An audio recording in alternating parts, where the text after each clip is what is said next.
الحمدللہ والصلاة والسلام علی رسول اللہ۔ نکاح متعہ اور اسے مباح کہنے والے رافضی شیعوں پر رد۔ سوال کیا گیا ہے کیا اسلام میں کوئی مؤقت شادی کی اصطلاح پائی جاتی ہے؟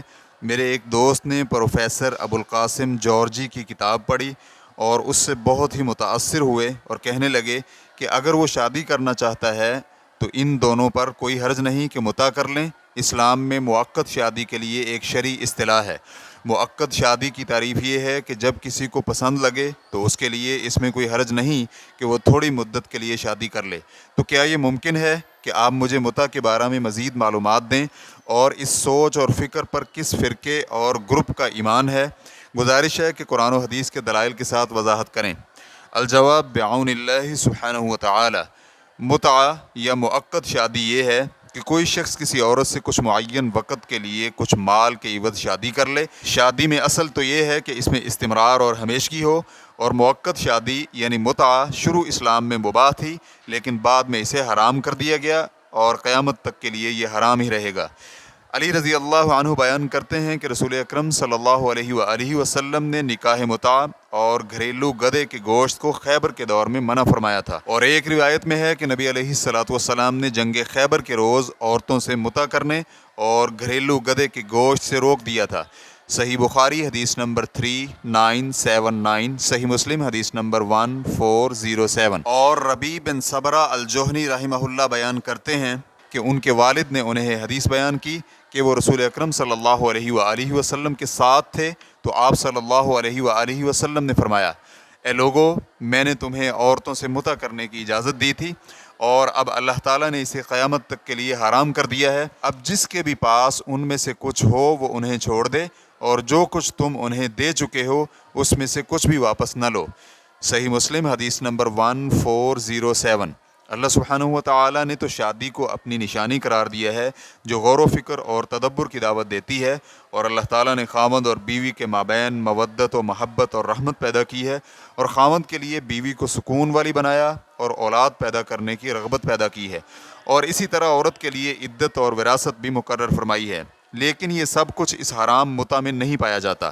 رافضیوں کے ہاں یہ شیعہ ہی ہیں جو متع کے جواز کے قائل ہیں۔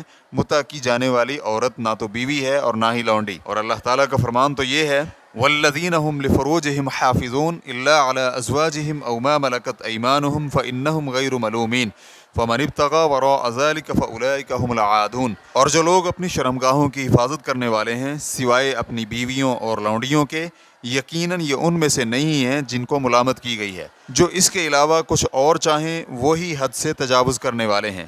سورۃ المؤمنون آیت نمبر 5 تا 7۔ رافضی شیعہ نے متع کی اباحت پر ایسے دلائل سے استدلال کیا ہے جن میں سے کوئی دلیل بھی صحیح نہیں۔ نمبر 1، اللہ سبحانہ و تعالیٰ کا فرمان ہے فَمَا اسْتَمْتَعْتُمْ بِهِ مِنْهُنَّ فَآتُوهُنَّ أُجُورَهُنَّ فَرِيضَةً۔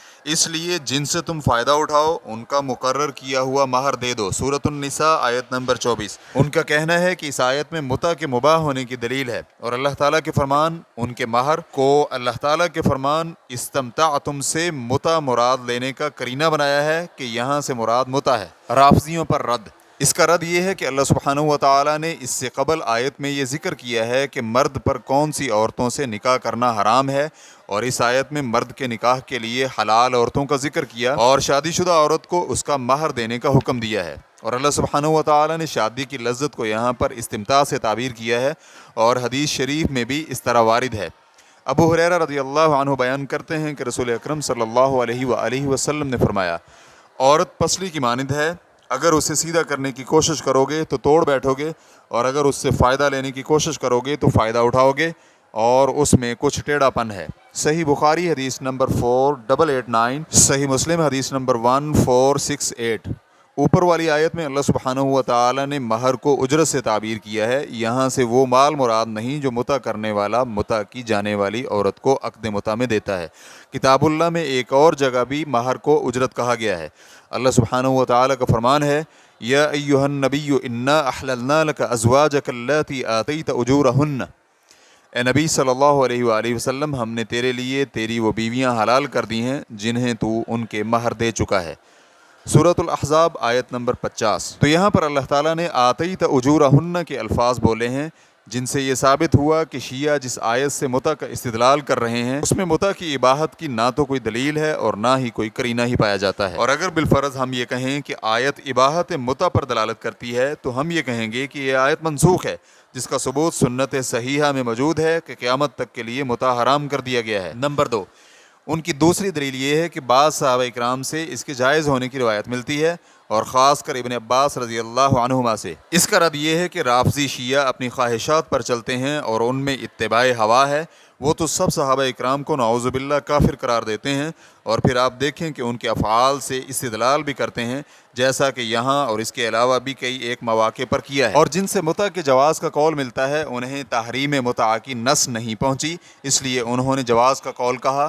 ابن عباس رضی اللہ عنہما کے اباحت متع کے قول پر صحابہ اکرام نے تو رد بھی کیا ہے، جن میں علی بن ابی طالب اور عبداللہ بن زبیر رضی اللہ عنہم شامل ہیں۔ علی رضی اللہ عنہ سے روایت ہے کہ انہوں نے ابن عباس رضی اللہ عنہما کے بارے میں سنا کہ وہ عورتوں سے متع کے بارے میں نرمی کا مظاہرہ کرتے ہیں، تو علی رضی اللہ عنہ کہنے لگے، اے ابن عباس ذرا ٹھہرو، بلا شبہ نبی اکرم صلی اللہ علیہ وآلہ وسلم نے خیبر کے دن اس سے اور گھریلو گدوں سے روک دیا تھا۔ صحیح مسلم حدیث نمبر 1407۔ واللہ تعالی اعلم۔ اسلام QA ریکارڈنگز، مؤسسۃ الشیخ محمد صالح المنجد، المملکۃ العربیۃ السعودیہ، فتویٰ نمبر 20738۔ والسلام علیکم ورحمۃ اللہ وبرکاتہ۔